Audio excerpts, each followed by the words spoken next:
Good morning mga amigo. Ayun mga amigo, kung napapansin nyo, nag-iisa tayo dito sa sasakyan kasi hindi tayo sinamahan. Hindi mga amigo, pipick upin po natin yung ating mga kasamaan doon. Yung mayroon kasing Tri-Summit sa Pampanga, kung saan doon nila ginanap yung kanilang mga pag-uusap-usap regarding sa mga matters. Ayan mga amigo, paakyat na tayo ng Skyway. Ngunit umarang dito yung bus, Centros bus. Ayan, Centros, bawal magbaba dyan kung saan ka pupunta. Ayan mga amigo, tuloy-tuloy tayo. At almost 111 kilometers itong ating tatakbuhin sa ngayon. At balikan ito ay nung nakarang Tuesday, balikan tayo 221 kilometers yung ating tinakbo. Siguro hindi na mababago yung tatakbuhin natin, ganun pa rin at mga amigo yan. Ayan amigo, at tuloy-tuloy tayo sa ating pagbabiyahe. Ayan, lumaan tayo dito sa tollgate mga amigo. At bago ang lahat mga amigo, at isa mo ng mega large shoutout po sa ating mga amigo, mga subscriber. At maraming salamat mga amigo sa inyong walang sawang pagsuporta sa ating mga video. Ayan mga amigo, siguro sa ngayon medyo marami-raming sasakyan ng ating makakasabay sa pagbiyahe natin sa oras na ito. At mega love shoutout din po mga amigo doon sa ating mga kaibigan na mga amigo nating mga OFW. Saan sulok man po kayo ng mundo naroon mga amigong Pilipino. Ayan, ingat-ingat po tayo at nalalapit na po ang mahabang bakasyon dito sa Pilipinas. Pero dahil hindi dineklara yung holiday na 31 at saka November 3, kaya medyo mapipilitan tayong pumasok kasi no work no pay tayo dito sa ating trabaho.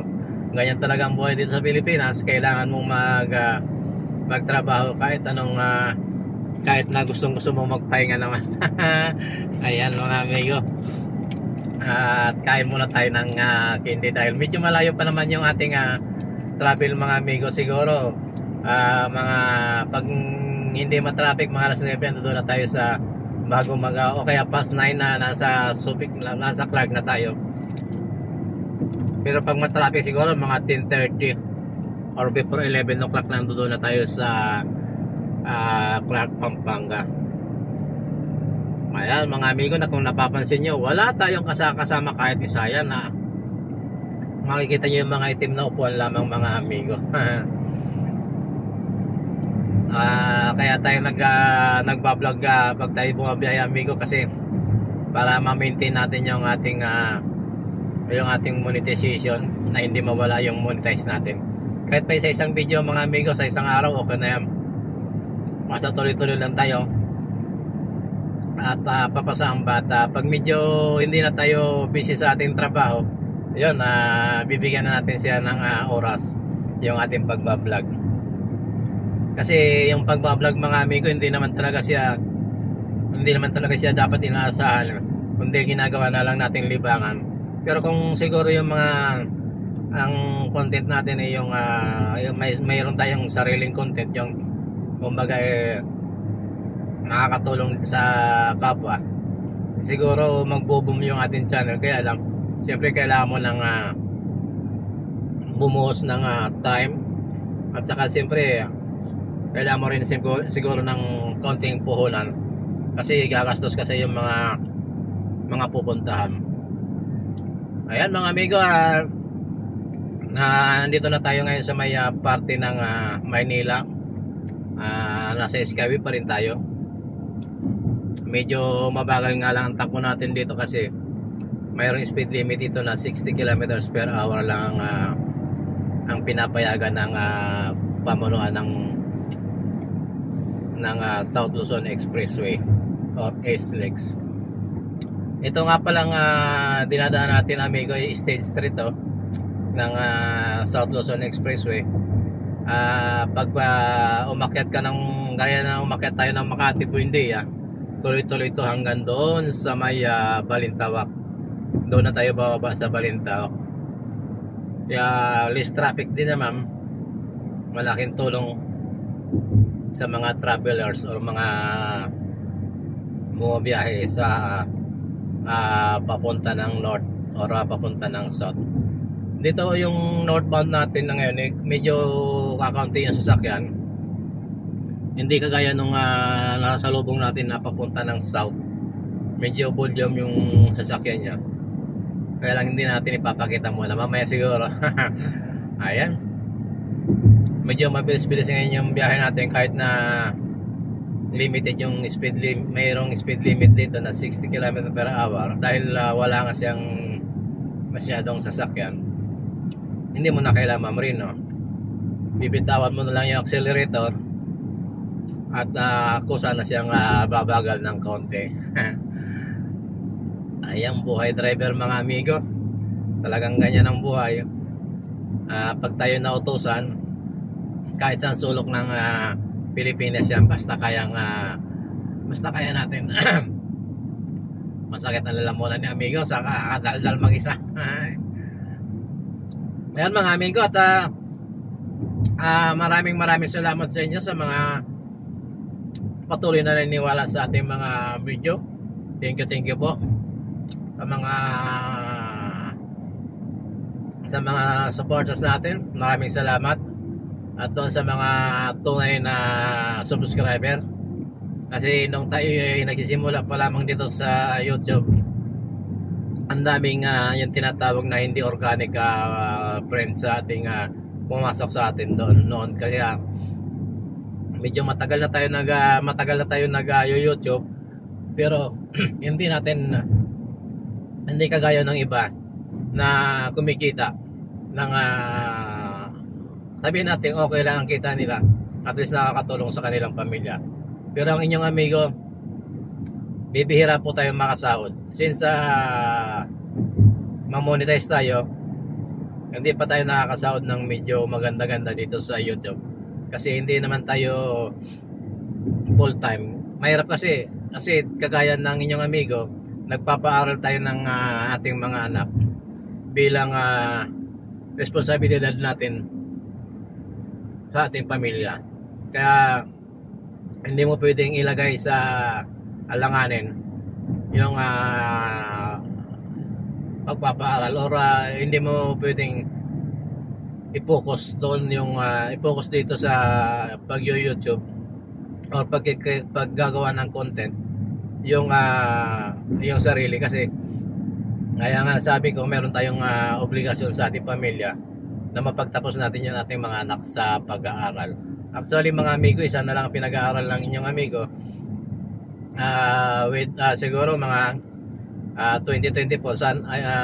God knows na sana makatapos na siya, para naman at least pag nakatapos kumbaga naibigay mo na sa kanya yung kanyang future.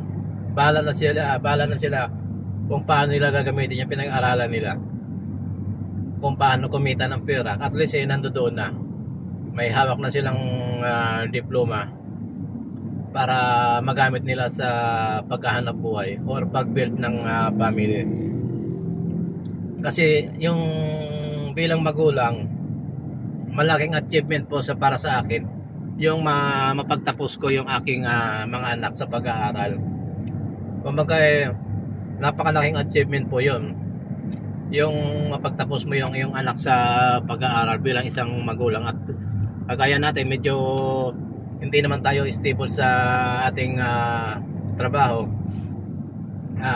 Kumbaga hindi tayo nakapagtapos ng pag-aaral. Kaya napakalaking, para sa akin, napakalaking achievement yung makakuha ng diploma yung aking mga anak. Nakapagtapos sila ng 4 na taon na course. Napakasaya ko na noon. Kagaya ng panganay ko, nakapagtapos yun ng 5 years course na sa kolehiyo. Kaya masaya ako para sa kanya. At least ano man mangyari sa future, ando doon na hawak na nila yung kanilang kapalaran. Nasa kanila na lang kung paano nila gagamitin yon. Mga amigo, masarap sa pakiramdam. Kaya doon sa mga viewers natin, maraming salamat sa inyong lahat.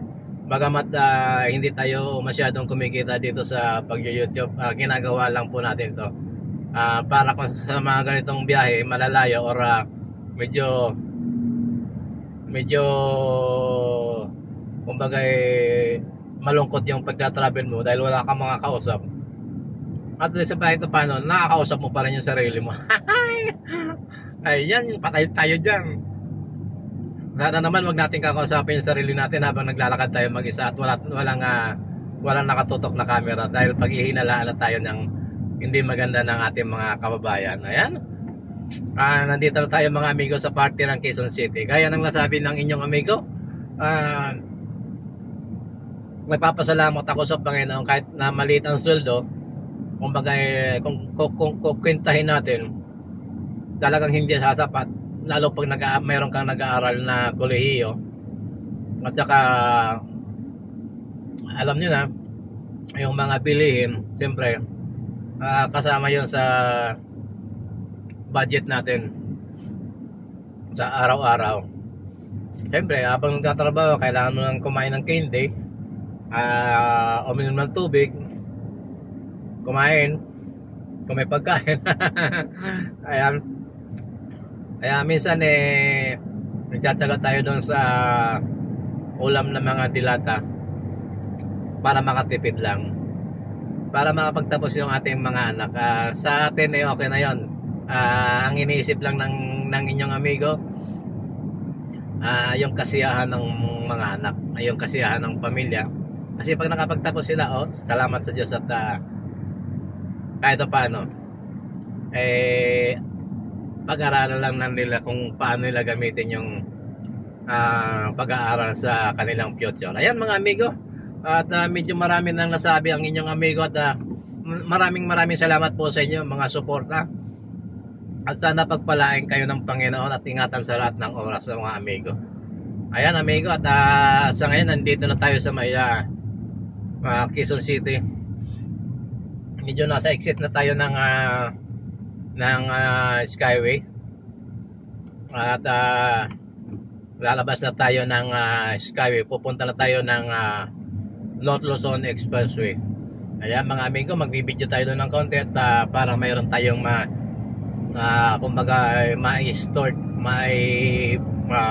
reserve ang mga video for the future viewing. Ayan, maraming salamat sa inyo mga amigo at pagpalain kayo ng Panginoon, ingatan sa lahat ng oras. Bye bye po, I love you. Papa.